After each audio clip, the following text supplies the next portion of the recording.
वाचलेल्या पुस्तकाचे नाव बिरबलाच्या गोष्टी. आज मी त्याचा अभिप्राय तुमच्यासमोर सादर करीत आहे.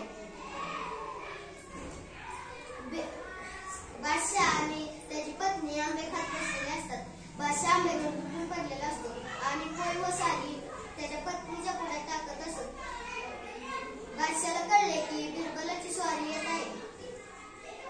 मग बादशाह अजूनच त्यावर तुटून पडतो आणि त्याच्या पत्नीच्या पुढे पोळी व साली टाकू लागतो. तेवढ्यात बादशाह तिथे येऊन पोचतो. बिरबल तिथे येऊन पोचतो. बादशाह बिरबलाला म्हणतो, हे बघ माझ्या पत्नीने किती आंबे खाल्ल्यात, आता हिला सुटलाय सांगेल. बिरबलाला लगेच समजते की महाराणी साहेब एवढं खाणार नाही आणि त्याला ह्याच्यावर विश्वासच बसत नाही आणि तो म्हणतो हे राणी साहेबांनी खाल्लेलं नाही आणि राणी साहेबांनी त्याला विश्वास ठेवल्याबद्दल 500 मोहरा इनाम दिले. छान.